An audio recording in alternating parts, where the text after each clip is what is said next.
Yo, yo, yo, yo, yo. What is going on, COD Familia? We have what I hope is going to be an absolute freaking banger for you all today. Took a while, but I am happy that we were able to carve out some time because I have the one and only Nephisto here with us. We're going to be doing a kind of post-Noir, post-COD exit interview, and I'm really excited because hopefully we'll be able to answer or get as many answers to a number of questions that not only I have, but I'm sure the community would love to hear, and I'm sure Neff might even enjoy being able to set some of this record straight. So Neff, thank you so much, man. I appreciate you making some time for me. Hey, what's up? So let's just, again, first and foremost, if you enjoy the content, make sure you throw us up because it helps out a lot. Okay. Obviously, let's start with what I think is probably the biggest thing here that many people will most likely have questions on, which is, and again, we'll get to some big topics too as well. How have things been going for you? Maybe let's say the past 6 months, or at what point in time did the game for you just really start to lose its appeal? I guess that we just got faced with the same enemies. The content just became recurring. There was really nothing exciting to do. Devs were basically neglecting the players. There was no evolution in the fighting. Too many pets. Little. I mean, it was just there was no congruency on the content that they were developing. And again, we faced Jason. I don't know how many times, like 2 or 3 times. Yeah. It just, there was no new opponents. They didn't want to face us with different servers. I just think that the devs just basically got used to checking in their money and putting the money in the bank account, and they just stopped caring about the game. They're in a low development stage right now. So And you think now, in regards to seeing a lot of the same matchups, would you have just liked for them to, because I've spoken about this a little bit, where I would have loved for them just to align the kingdoms, or sorry, not align the kingdoms, but basically align the timelines, so that way we get all of basically the second big kingdom pool that went in to Season of Strife second after your guys' group did, and basically bring in those 150 plus kingdoms. So now you're at arguably like a 250 to 300 kingdom pool for Season of Strife. And now you can get a lot more varied matchups where maybe you guys could have went up against YY and OO from 314 or other big kingdoms. Is that something that you feel like, maybe if they did that sooner and we were able to get a lot more diverse matchups, that may have helped or maybe even addressed it? yeah, I think that's a big reason, right? Yeah, the big opponent, bigger pool. I think that would have helped. But I think that, again, still the main thing is that the game became stagnant, just repetitive farming, prepping. Um, each month they would nerf me or buff me. You couldn't even tell what was going to happen. Yeah. So obviously, if you're in my shoes, you stop spending because the game has no direction, right? I think that the creators basically just don't have a sense of who their gamer is and what they want, and they're just developing. They have zero interaction with the community. I think that they're just high up there in their tower, and they have no communication whatsoever with the gamers. In fact, this is probably the only game I've ever played that I've never had like one of the devs actually reach out and talk to me about like cool ideas like skins, stuff like that. Like nothing. And I don't know, I spent like $700,000 on that account, and I don't know. I just feel like you can tell when these devs are involved or attached to the community when there's communication and when there's not, right? And I think it's becoming a common denominator in all these Chinese games or Chinese run or developed games that basically they're in their tower and everybody else is just down there and they're just getting thrown bread. Yeah. And it comes down to that first month of the launch. And I'll talk a little bit about that, right? Like Sure. they get like this massive income. It's the cost to develop a game in China, I'm guessing, is not that high. They get this max influx of money, and they think it's going to keep running. And I'm guessing some of these people just don't think it's going to end, right? Just like any other, like a startup company, they don't foresee when their fall is going to happen, and they don't start adjusting the problems.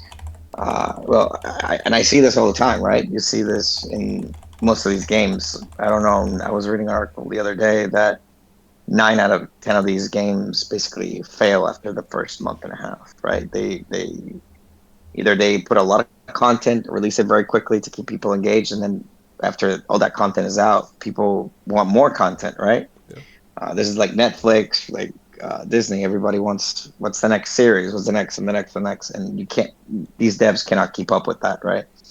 So the gamer has evolved, and I think the gaming companies have not. There is no communities. I don't know if you've noticed this, but the aggression of players and the verbal, I'm talking about the verbal aggression, the racial profiling and stuff like the racial criticism. If you're from China, you hate the U.S. Yeah, it's hate this Turks. It's like it's all out there, right? The world is very polarized, and you can see that the game is a reflection of that. So I don't know. Devs need to somehow get creative on how to make the tensions around the game be probably more sophisticated when with releasing content instead of like giving a lot of content at the beginning, like draw it out. I see that a lot of these games are also like as soon as you start, oh, you're going to get kvk in 30 days. So all these servers start. The most interesting part about these games is the first 30 days, right? Everybody's fighting each other, everybody's splitting the map, and suddenly, oh, okay, so we can't kill each other at a certain point because kvk is coming, right? And then 4 months go by and there's no kvk, and half the player base has gone. And I'm going through that right now in AoEM, Age of Empires. So okay, Yeah, so it's let like, me pause there for a sec, if I may. So and this is something I think is very interesting that you bring up, because I partly felt this way when I got into the AoEM beta. I played in Kingdom One there, very first server that was released for a little while, and I remember at the time looking around and seeing, okay, well, hey, here's this first season. Here's this home kingdom they have, right? Similar to what Rock had, similar to what Infinity Kingdom, Call of Dragons, etc. But the one thing that there wasn't any information on at the time was KVK. It's specifically for AoEM. I know they just made an announcement about it too as well, but taking that back to COD, this is something that I think is a really good point that you bring up, and it's something that I felt, and I know a number of other people in the community felt too as well, that also factored into some drop off of inactivity of, hey, COD's out.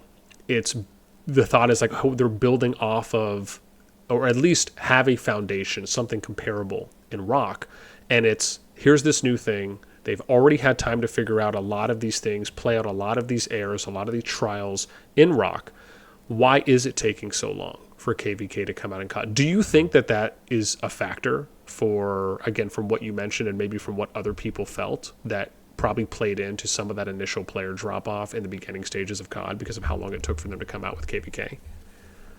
well, yes and no, because I mean, even if the kvk would have come earlier, again, it's just they're recycling game strategies, right? This thing with kvk, I think, needs to be like rethought, and instead of just going to another place for 30 days or 20 days and fighting, or one day or 1 week, they need to make the kvk some way more interesting, Okay. more dynamic, and I don't see any of these companies like being creative.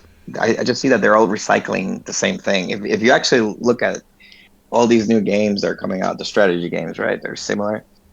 It's all the goddamn same thing. You can have different graphics. Some might not. You may not be able to park troops and just go from city to this. I'm also playing Last War, which is actually probably out of all the games I'm playing right now, is actually probably the most fun, Okay. and it has a different mentality. And the KVK is actually probably the most the I would say the most different one out of all the games I'm playing right now. Yeah, quite And that's entertaining. Last War survival game, right? Yeah, Okay. yeah, yeah. Yeah, it's the KVK part is it's something interesting because I've thought about this for a while where, it's because I know in Lords Mobile, right, they had this thing where you would actually go and invade other home kingdoms, and I think in a West game, I think you might do something similar to that, which is another kingdom builder, just kind of a Western style theme. But I've always wondered what would happen if they just put, like, if they just connected, like, in Rock, where if you zoom out of the map all the way and you go to like where you can zoom out and kind of be at somewhat of an overhead, and if you move your view to the right or to the left when you go beyond the boundary of your kingdom, it takes you into another kingdom, and then and then like the KVK maps in the middle, and basically for anyone that knows, like if you move out, it's like a square essentially, right? You have all these 8 kingdoms or whatever how it used to be. I don't know if it's still the same, but you would be able to actually go and look into another kingdom just by going right or left and moving outside of your boundary. I almost wonder if they did something where they took 2 kingdoms, kind of like what you're saying, where maybe instead of going to a KVK map, they basically just connect the two. And then there's like this border.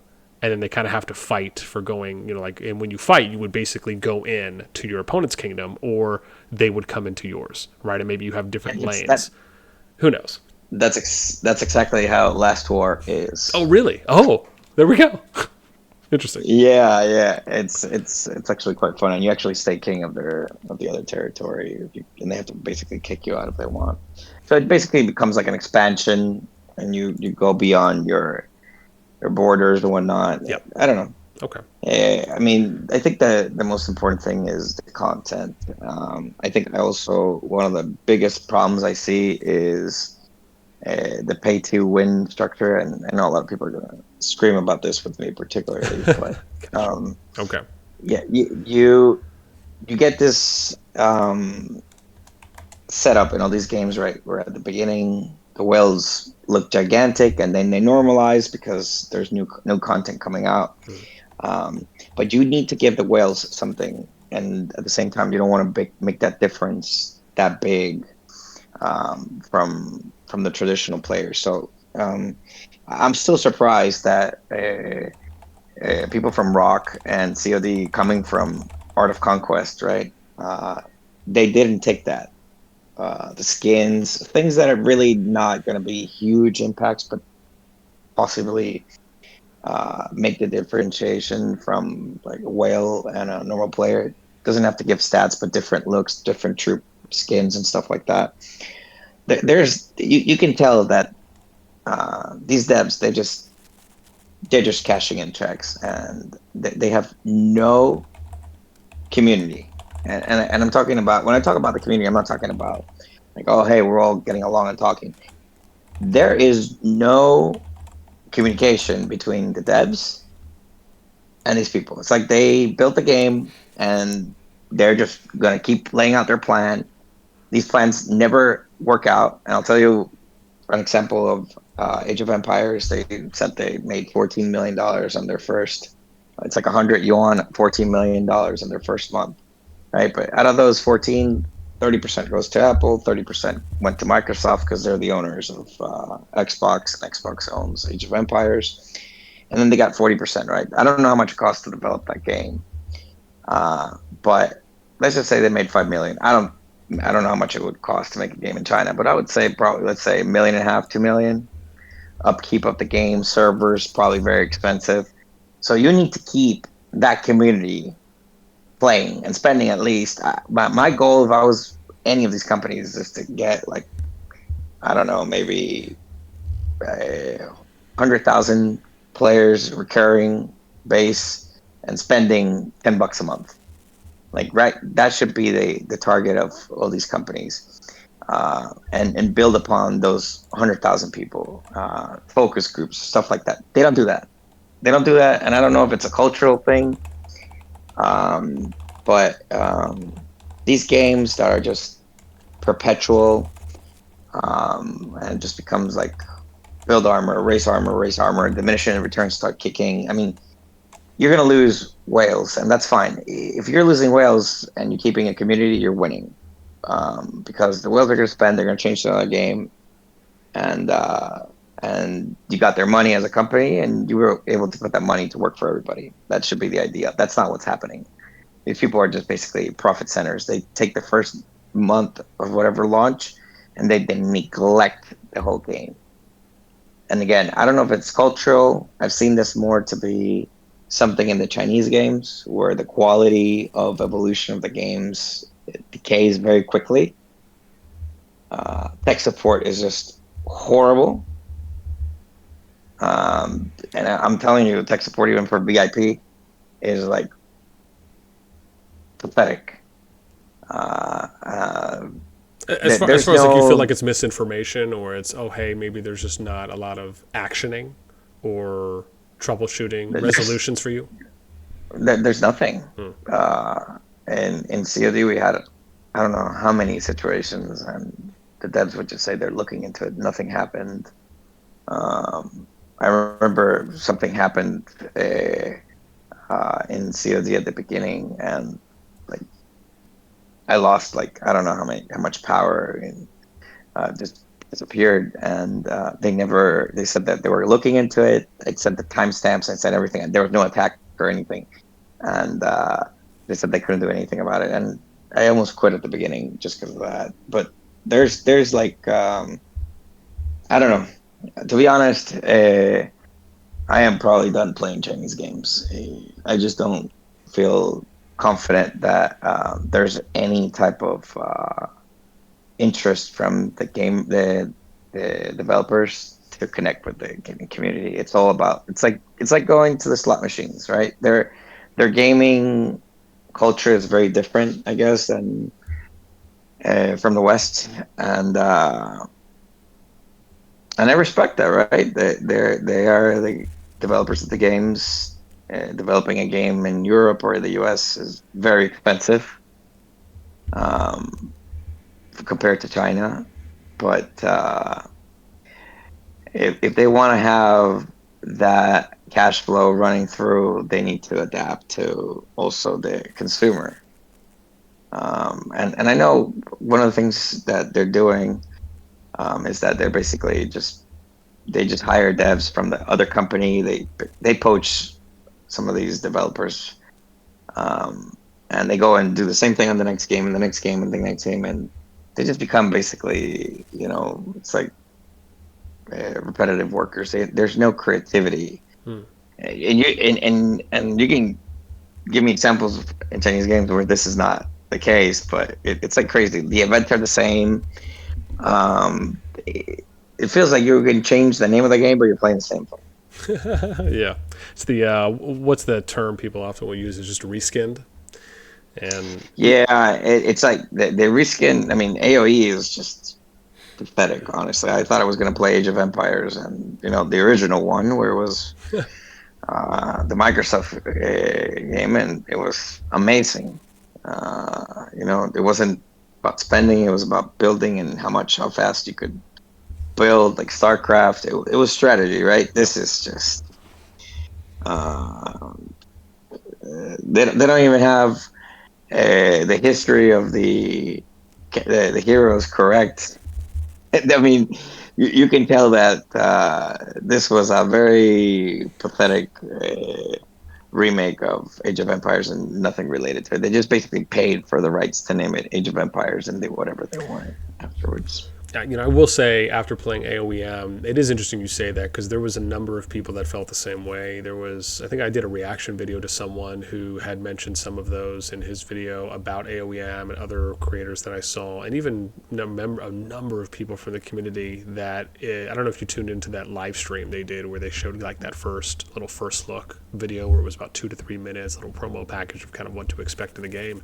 But I even remember during the live stream, you had a number of people in the live chat that were just saying like, what is this, right? This is nothing like what I was expecting. And I will say Correct. that I do agree on that. Even if they were going to do a kingdom builder and approach to that genre, of the game, which obviously is nothing really necessarily as if you're kind of doing an apples to apples comparison for a traditional RTS like something like a StarCraft, a Warcraft, Command and Conquer, Age of Empires. There are some things they could have done. But one of the things that I felt was just like, to me, a complete slap in the face, which is that in Age of Empires, you have ranged units. And excluding the trebuchet in AoEM, like, why aren't you taking, something out of what COD does and I think Warpath as well, with actually having true ranged play? Like, it's just, that just to me felt like such a slap in the face of like, to me it felt more along the lines of, okay, maybe what some people are saying about AoEM, maybe there's some truth here, where it's like, look, it just feels a lot more like a reskin. To your point, maybe they just put the name on it, slap it, repackaged it, and then this is what you're getting. And I think some of those things to me really felt lacking. Like, I've always felt that COD has done the best job out of a lot of kingdom builders in the genre, and that's not to say that I would rate them a 9 out of 10 or anything like that, but I would say that they have taken a lot of the best features, or some of the really good features from games, and have kind of put those into COD with some of the things that they've done. But even if they are kind of at the forefront in that area, it doesn't mean that they're rated the highest. But to me, it just always feels like, if you're not doing these things, like having certain common denominators at minimum for new games in the genre that are coming out, it's just like, how are you going to expect to really either push the envelope, innovate, as you said, or really build something that is better than what has come before? So no, again, absolutely there with you on that. Go ahead. Yeah. Just to add something real quick there, but that thing about range units, it's about, I am almost certain that it's a problem of server capacity. Okay. Just like the KVKs, I don't know where these people pay, like, servers, but they're not high quality servers, as you can see. Every time I did a KVK in COD, servers would melt down. Same thing with Rock. I mean, these things, they don't prepare. There's no congruency between the game you want to play and the game that can actually be played. Does that make sense, what I just said? It's like they develop on one side, like the creativity is one side, and the capacity, or the actual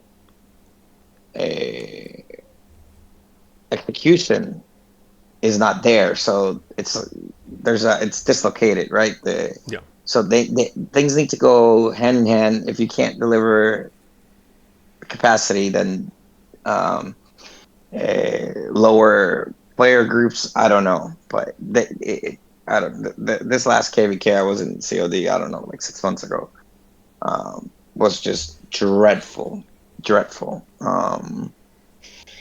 It's just not fun. People start getting frustrated. Nobody answers. I don't know. I'd rather play Diablo Yeah. than any of this.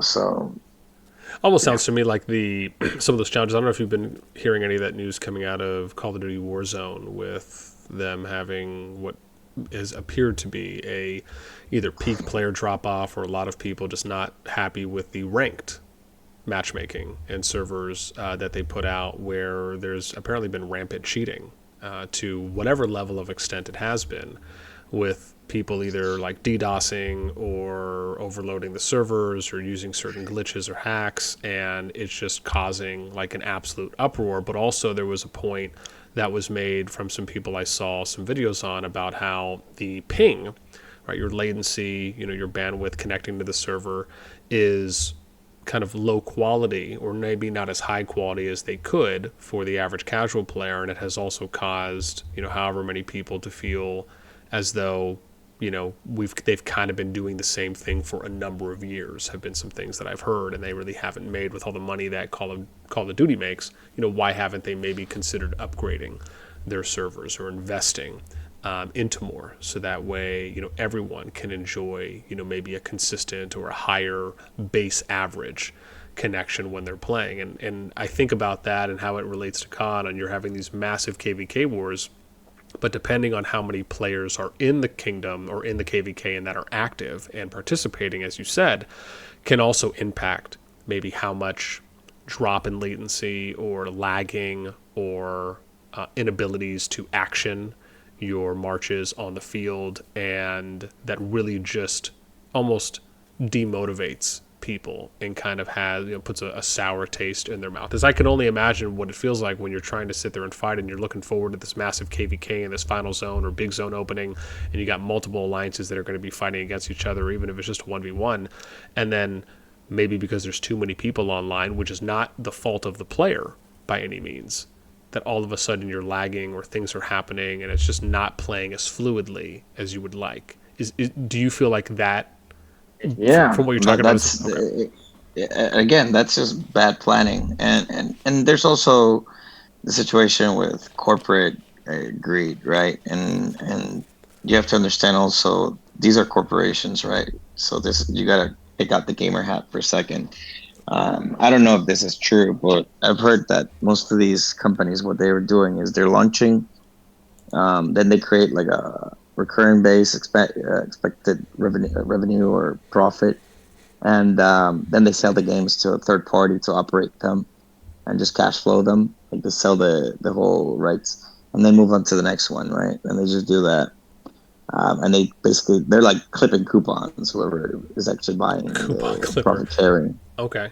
And this is something very common to do uh, in the U.S. when you're investing in companies, right? Once they go into paying dividends, people buy the stock or buy preferred stock, or they buy basically bonds.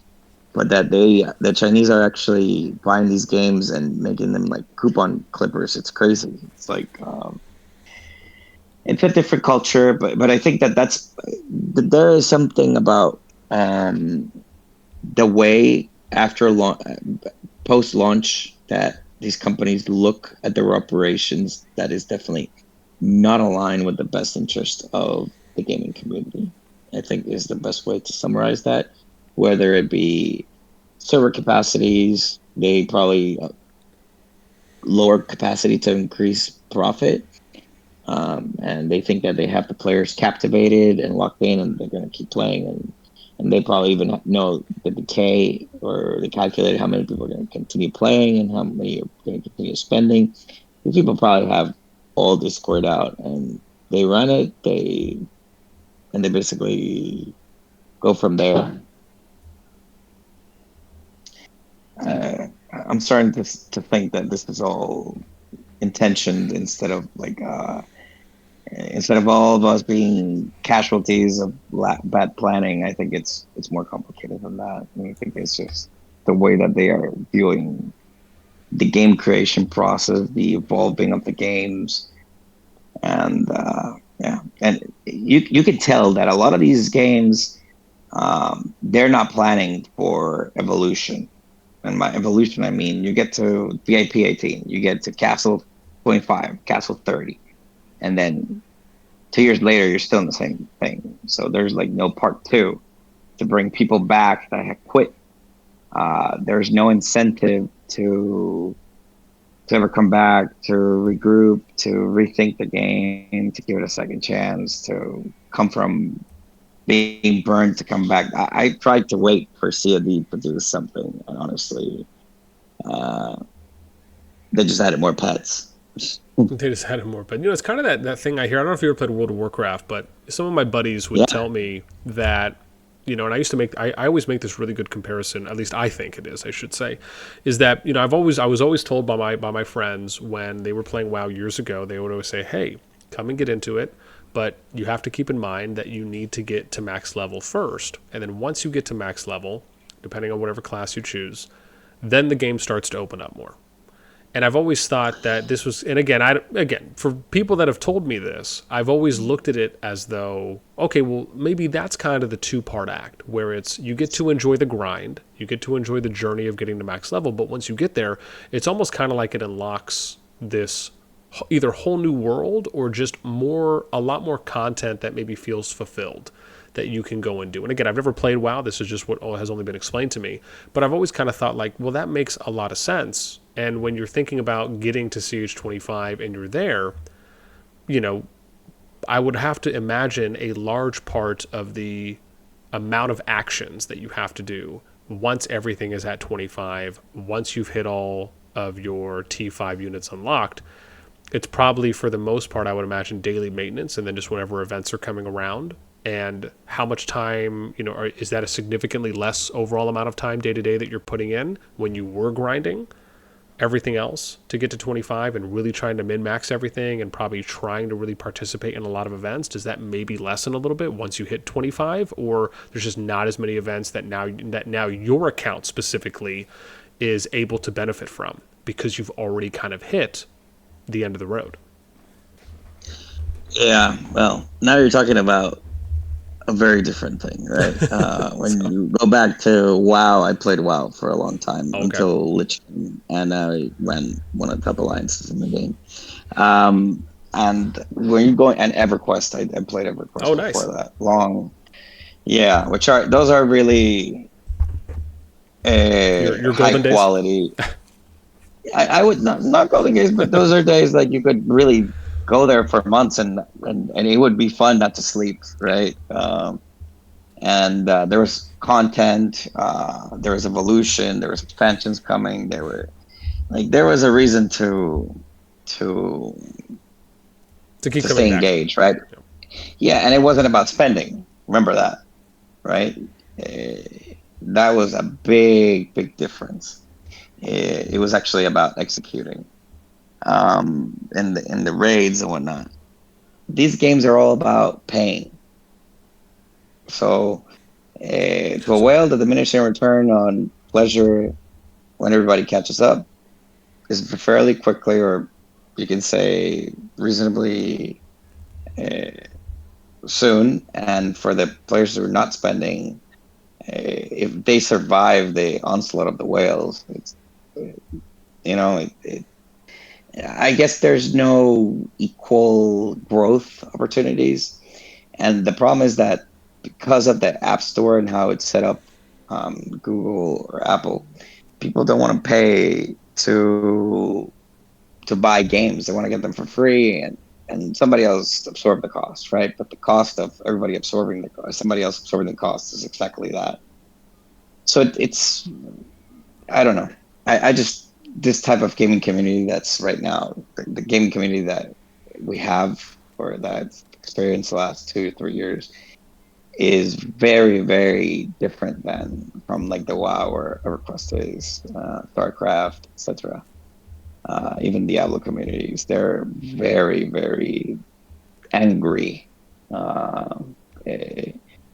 It's, oh, you're from Turkey or you're from Europe or you're from the US. It's very regional. There's a lot of anger. I guess it's the games are a reflection of the political situations in the world. Actually, and I'm by the way, I'm stealing that from Chisgol. We talked about this a little bit, so I'll give him credits to that statement. But yeah, I don't think that the games that we're looking at right now, if they continue down this road, they're all going to suffer the same fate, right? It's very low quality and player retention. Companies are just going to be profit centers for a short time, then they're going to die out. I think Rock was a outlier in that, and I don't even know if they're doing good right now. But yeah. Well, you know what? Listen, man. I mean, in that case, maybe you and I should go into business so we can make our own kingdom builder. Anyways, but yeah, a lot of money in kingdom builders. Again, I think if they're done right, and I think to your point, Rock has been somewhat of a testament of that, right? At least kind of standing the test of time. And I mean, there's been others. I mean, Lords Mobile is still going, even if it's not as strong as it once was. State of Survival, from what I've heard, is just massively pay to win, and that's just from some player feedback and testimonials that I've heard. But I mean, even they still, are going. I mean, some of these have been going for years, but I do think, to your mention, Rock has probably been the most popularly sustained for as long as it has been. I'm curious from your perspective. Again, I know you had mentioned, maybe I can get some quickfire ones in for you. Is you had mentioned earlier in the conversation where you had maybe spent about 600,000-700,000 on your CoD Nephisto account. Do you recall how much it costed you? I'm sorry. Go ahead if you want to clarify. By the way, that's not the only. I had like 8 accounts there. I funded. Okay. Well, I mean, how dare you? I mean, I would have been fine to hear the first one, but okay. Remember, I brought all my pilots from Rock, and I gave them T5 accounts, and I kept loading them. Yeah, okay. I probably crossed like 1 million there. Okay. Sure. Oh, so you think across all you've probably spent over $1 million? Oh yeah. Okay. I'm pretty sure. Yeah. I mean, balls to the wall. Understandable. Okay, so let me ask this: how long, given you have done that a couple times, what do you feel like is maybe the lowest cost, and maybe what the average cost is to go from 0 to T5, or maybe 0 to max account, where it's all T5 unlocked, CH25 everything, and then you're just kind of ready to start doing endgame? I have no idea. Okay. Maybe 20,000, 15,000. If you want to do it like the way I did it, it probably cost me more than that. The Nef took me. Remember, there were no resources packs and whatnot, and I was not going to buy gems all the way through. I bought like a lot of gems to speed up, but I think I spent like 26, 27 the first time. The other ones were cheaper. The other ones were like probably like 15, 20. And I was buying all the stores out, not just mine. I was buying on all accounts at the beginning of CoD. So all the stores. Now, I don't know the pricing on this. So can you tell me how much does it cost to buy every single bundle, or just whatever you can max buy for one day outside of gems, just all the bundles? I have no idea. Okay. On CoD, I don't know. For example, on Last War, it's like 4,000 a day. I've done that for like a month now, month and a half. On AoEM, I think it's probably around there, like 3.7. Okay. And then this is my next one for you. And I appreciate you being forthcoming, at least in kind of ballparking some of these. What does daily maintenance look like for someone who's kind of at that upper echelon of kind of that high spender threshold? Let's just say for one account, like maybe your main Nef one, or maybe before it got to maybe as high power as it was, but you at least had a max account. What does like the daily maintenance spend look like, or even just weekly or monthly spend? I think on COD it was like probably like 70, sometimes 90, depending on events. Okay. A month. It's 1,000? 90,000, yeah. Okay, wow. Okay. And that's, I imagine, is that also factoring things like SLEs, greatest heights? I mean, just again trying to go for any of the big ones, or is that just like, hey, no, I'm just doing bare minimum? Or is no? I never lost an MG or a world event, so okay, that I didn't plan to win. So yeah, that's basically going all out. Okay. And nobody was ever close in CoD. In CoD, I don't even know what the second account power is right now, but I'm pretty sure it's not close. Yeah, no, it'd be YY's. I think he's at like 700 million. Yeah, so, and I've burnt probably like 400 million power, 600 million power. I don't even know what was burnt, because SP at the end went ballistic on whatnot on the wars. But yeah, on Rock I burnt. I made 1 billion power, for example. In Rock I made probably 1 billion, and I lost like 500, 600. Oh, wow. Let me ask you this. Do you feel like with where the power of your account is, and I guess was, in Rock compared to CoD, what did you feel like overall, again, given your exit now from both, what did you feel like was more fulfilling for you and your account at the end game? Was it CoD? Was it Rock? And maybe what were some of the standout things that you felt really? I think in CoD was the first wars, were the best. Like that feeling where everybody wanted to war and everybody was staying awake, and it was like the adrenaline, right? Was fun to actually. Uh, As in season one, or like some of the first KVKs. no. Season one. Fuck So Home Kingdom. Okay. KVKs were just like boring as hell, if you ask me. Either you were going to win or you were going to.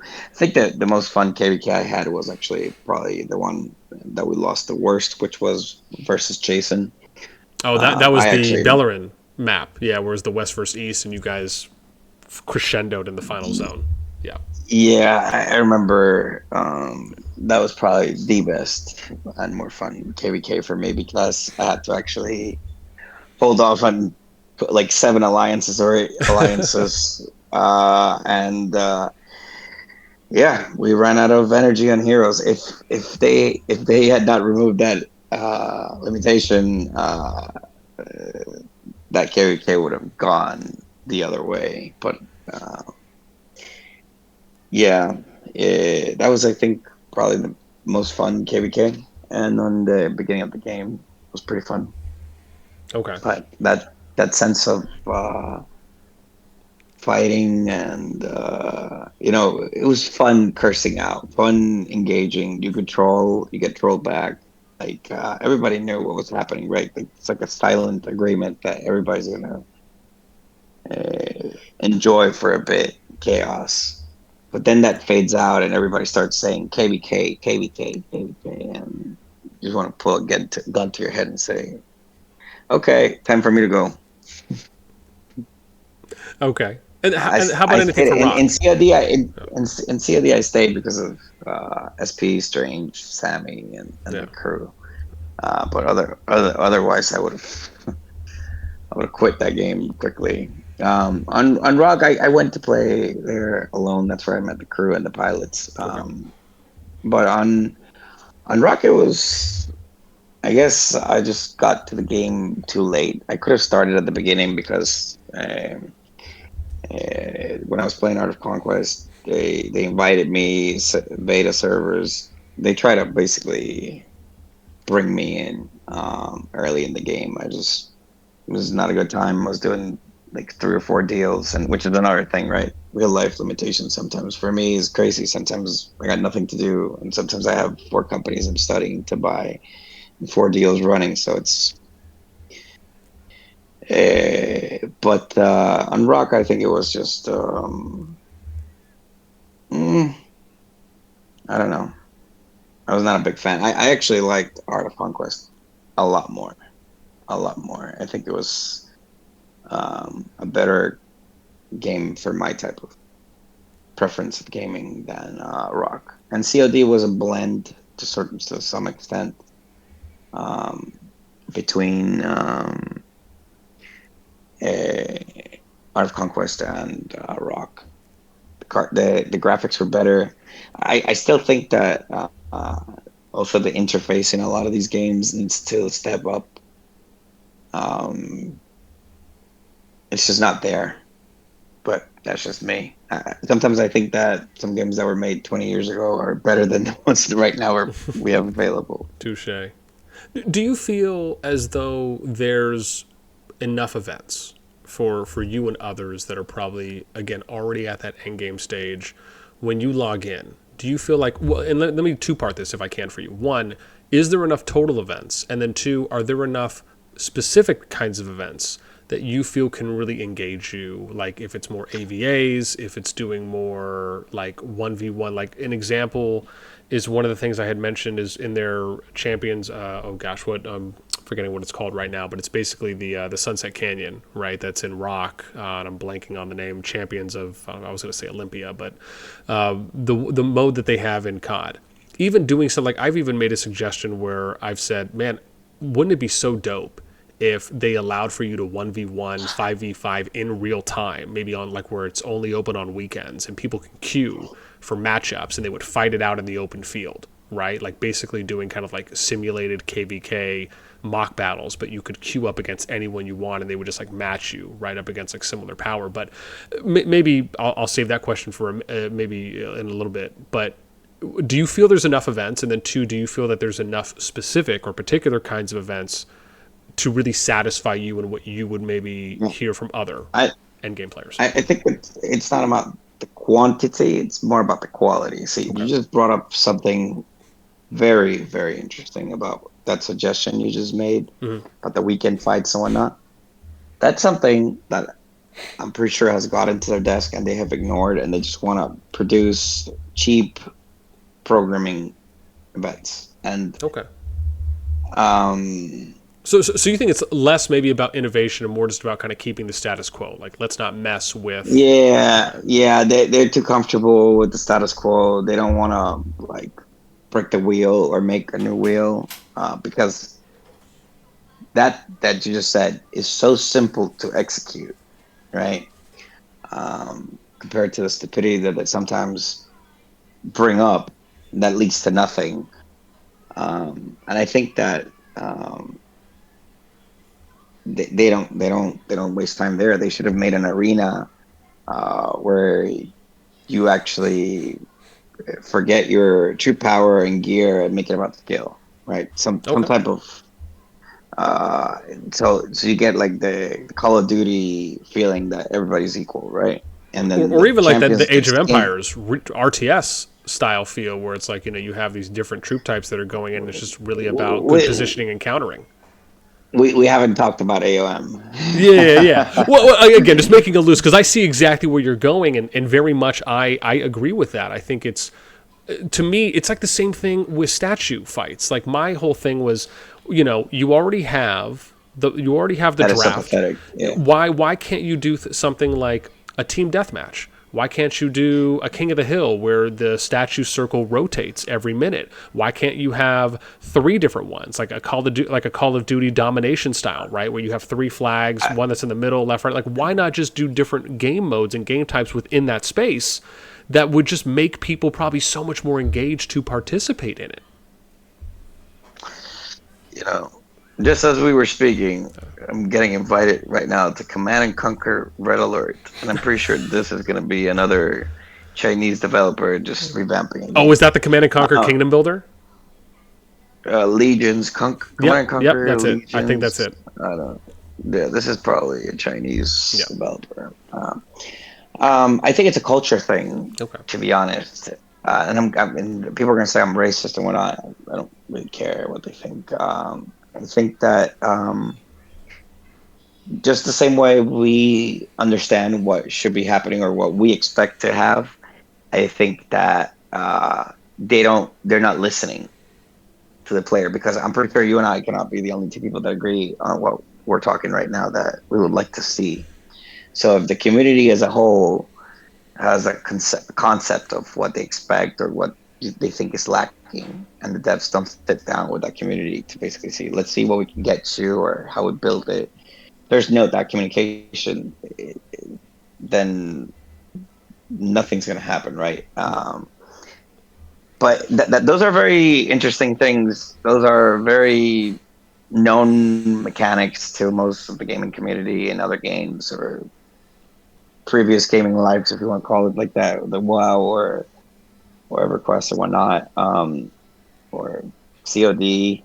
I mean, Call of Duty, not the Yeah. Call of Dragons, but um, and those are successful gaming uh, events, right? Like the Capture the Flag, King of the Hill. Those are things that are universal, that have been proven, that maintain activity, and they don't go for them. So what does that tell you? They don't want to. You could say that those are West Like Western ideologies. gaming. Yes, and I'm going to go as far as saying that a lot of these developers have, let's just say that they do not want to um, commingle with or use the practices of West gaming development companies or something of the sort.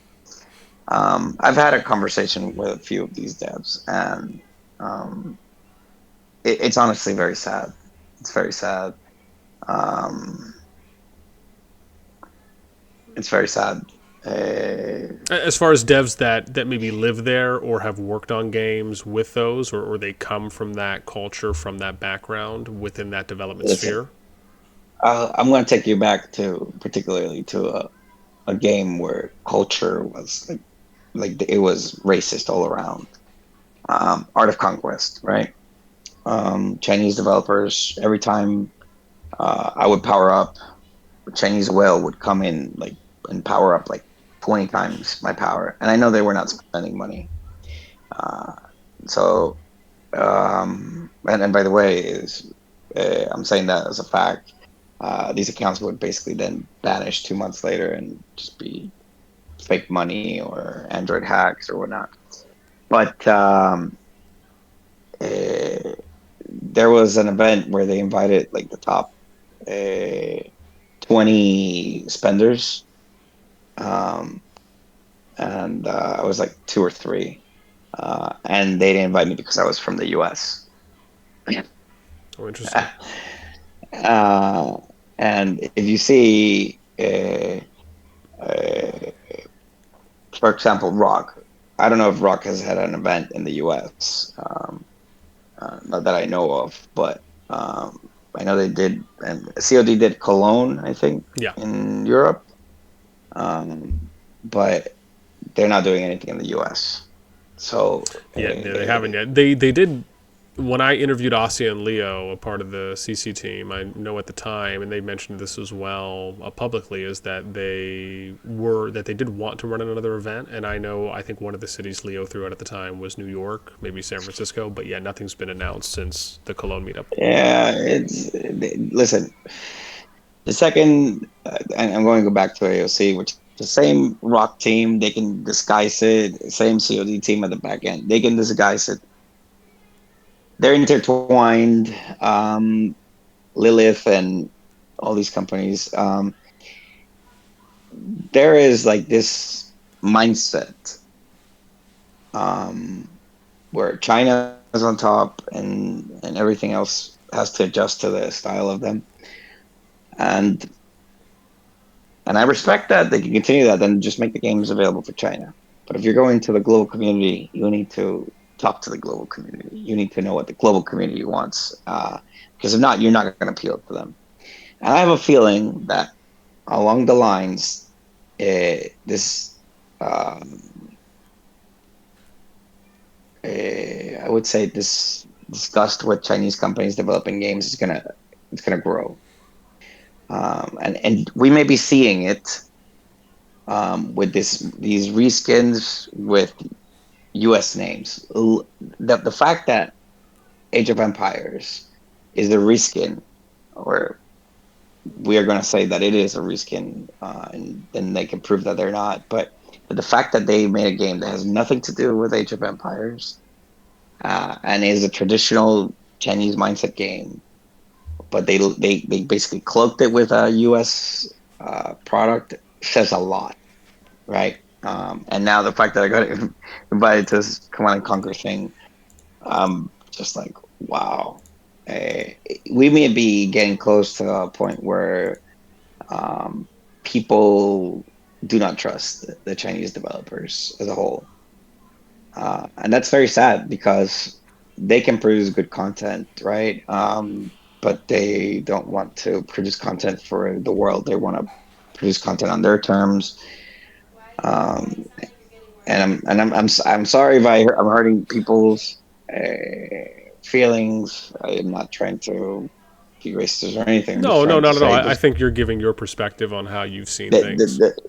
yeah, there's definitely a culture problem. I mean, I remember tech support in a while and a request. It was not like flawless, but it was fun, right? In EverQuest, the GMs would actually come into the game with special powers and go up to where you were and teleport to you. And it was actually, they would chat you up, they would make fun of you or stuff like that, and then leave and go to help somebody else. It was a different experience. You cannot do this anymore. The way of the world now is profit, so you cannot have. It's like how many people can you service in an hour, even though you don't help them at all. But how many people do you check that you helped in an hour, right? Um, and that's just where we are in the world, to be honest. Again, I'm going to go back to what Chisco said about this is a microcosm of the world. So, uh, yeah. It's almost like until But, someone comes around and wants to just break the mold and really innovate in a direction and is able well, to break into that. I don't want to say it's like a players you know, club kind of thing, but break into there and really disrupt.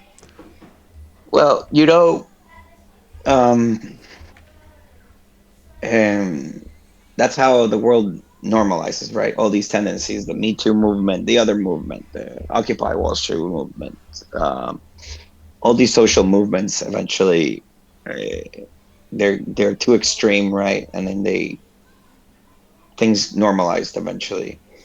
Um, it's just the way that human beings are, I think.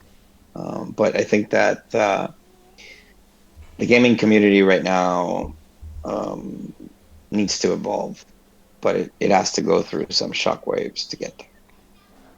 Yeah, And I think we're at the tip of the iceberg. We're not really in the middle or near the collapse of what we now have in these mobile games. And there's a big factor, honestly, that most people. I've read a couple articles about this, but the female gaming coming in, the females coming into the gaming industry is interesting. In China, I think that's been always like that, right? They have a very big culture on gaming, and it's socially accepted in the U.S. and in Europe. I think that's been more recent, where younger girls have been coming into gaming and whatnot. Um, for example, my wife and I started playing Monopoly online. Yeah, Uh, I love Monopoly. and yeah, well, that was not Monopoly. That was another, spend to whatever goal until Oh, interesting. I think at one point she and I were competing about who was going to be number one in the world. We were one and two in the U.S., but she was competing with me to be number on top of me, right? And she makes her own money. She was a spender on her own capital, No.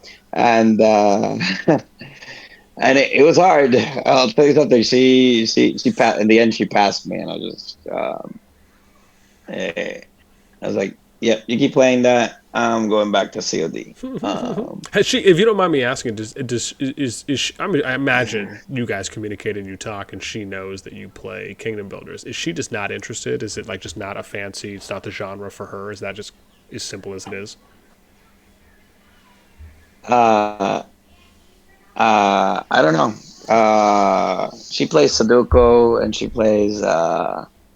¿Qué más tú juegas? Sudoku y qué más? She's not playing like a coding game. Okay. Oh, cool. But yeah. But she looks at the games that I play and she's like, that could be very addictive if I play it. So I'm not gonna play it. Kind of scares herself or And distances. Understand? yeah, yeah, and we have kids that also. I have rules in the house where people don't play or touch an iPad. Now, I forbid iPads in the house because they were spending money on Minecraft and even on NBA 2K. Oh, My damn. youngling was spending money like on NBA 2K and Fortnite and all this crap, and I was like, no. Oh, jeez. Roblox. Oh, yeah. Roblox became a big problem in the house. So we basically said, no more. We're not gonna have this. And they go to bed earlier now. And probably they watch all their friends here talk about how their gaming experiences are going. But yeah, we cut them out. We put them on Nintendo. What's it called? Switch. Yeah, the Switch, Yeah. and they're just playing Zelda and no pay games and whatnot. There you go. You should just take them back and Yeah, get them Game Boy Advances with the flips. yeah. Hey, so I want to talk about this before I let you Yeah, sure. go, and it's about AoE. Yep. I mean, this literally got to the point where these devs really, honestly, have no sense of responsibility. No, give me a second. I'm in Napa, and I'm about to go to a winery right now. But Oh, nice. Yeah. yeah, Yeah, head to French Laundry. I'm sure you've might have been, but yeah. Of highly course, recommend of it. course. Yeah, 3-star Michelin or 2-star Michelin. Very good. It's a new build. So, Yep. Yeah, so, Keller's the chef there. I think he runs that. yeah, Thomas. yeah, Yep. sounds good. Yeah, yeah.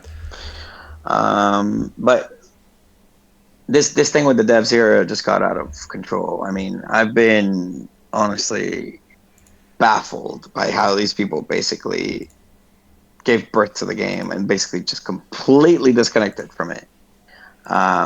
So I took a break, and I basically gave leader to this player called Hexalot, to basically do. What? Just for prefacing, what kingdom was this in, and what was the alliance name? Oh, it is Kingdom 20 XFT. Okay. I gave leadership to somebody, and I basically just dozed off. I usually do this all the time in the games, especially when the KBK fever starts to kick in, where everybody's like, "Okay, enough of the carnage." KBK, KBK, KBK, KBK. So in Server 20, we were really feisty, and we had this enemy 800, which basically is a Turkish alliance. They're basically a nutcase, and I'm not exaggerating. They're literally just a nutcase. It's the amount of backstabbing, backdealing, back whatever. It got to a point where I said, "Okay, I'm gonna wipe these people out." Right, and you know that most games at the beginning, I can do that without a lot of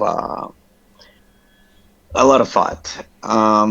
So I started crushing these people at the beginning of the server until the point that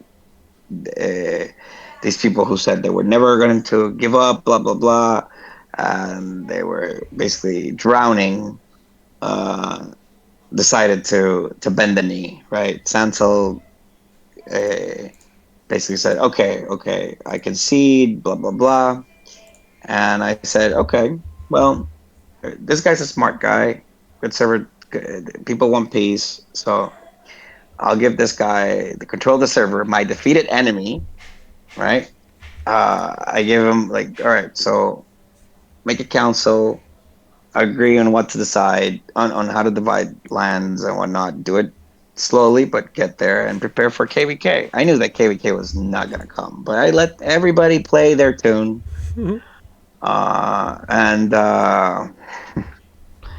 and whatnot, and every day my Discord would be like paragraphs and paragraphs and essays of basically complaints about everything, like how this other leader is doing this and that. And I was like, no, no, no, no, no, no. You guys wanted peace. You deal with this. So instead of peace, what happened was everybody started backstabbing and backdooring, and Sansel particularly, obviously, uh, he has this ambition for power that is just beyond me. He says to you one thing in the face and says to 100 people a different thing. Started plotting against all the leaders, started to make all the leaders fight each other. The people I left in charge of my alliance basically wanted to kill him, and I said to them, no. Jeez. Um, and basically, as soon as I left, the power vacuum let leadership vacuum in there as well. Everybody was just basically uh, and Alexander the Great moment, as soon as he left, like all the generals wanted to basically split the kingdom, like split the spoils. So basically, it came to that. It was horrible. Oh, So I came jeez. back. They had given king to a person who couldn't even pay the kingdom buffs. I was like, you people have to be kidding me. So I started on a rampage against that alliance. And then I told him, this guy gets removed, like from leadership of the alliance. These people cannot, like people like this that put getting a title before the entire kingdom. And you guys are talking to me about KVK, and Unity. No, fuck this. Remove this guy. And then I told basically the leadership in my alliance who was plotting to attacking 800, that they were incompetent because they had allowed all this chaos to happen. That Stanfield was basically not controlling anything, was not trying to keep harmony, even though that's what his favorite word is, peace. But he plots to fuck everybody over at any chance he can, just to move 2 steps ahead in the ladder. So what happened was the people I left in the alliance got angry that this guy called them inept and greedy, and the leader kicked everybody out of the alliance, deleted all the flags of the alliance, and we were the top alliance in the server. We had control basically of Kingsland. He deleted everything. Oh boy. And he kept me in the alliance by putting me in the level 9 city in the territory of Sansal, which he wanted to destroy like 3 days before, right? This whole chaos started because of this. And he locked me in at level 9 in the territory of 800, and now I basically cannot leave because every week when this thing gets contested, the level 9, it captures before you can leave. You cannot leave during the process of the contest. And this is something that Sigarmi, Chisgol, and basically a lot of people have brought up to the devs in beta, and they never fixed it. Interesting. But So this time, it's like what you can siege the stronghold, the level 9 stronghold, and then like if are you saying like because he gave you a title or something in the stronghold, you can't leave that particular zone that correct. stronghold is in? Yeah, you can't. Okay. You can't. Oh wow. No. Well, not the zone. You can't leave the alliance. Oh, so I'm excuse me, stuck in the alliance. So here's the thing, right? So they put a level 1 account to basically, and they renamed the alliance Nef's dungeon. And the only way I can leave, honestly, is if the devs walk in, right? And I've been locked like this for like 7-8 days. And the devs said that they were going to fix this. This was like 24 hours ago. And that's still going on. The server is in chaos right now. So the issue is that you're basically in the alliance on your own, but you're stuck. You can't leave because they attached you to this stronghold. So I guess it limits what you can do as far as interacting with others and going out to maybe fight in certain extents.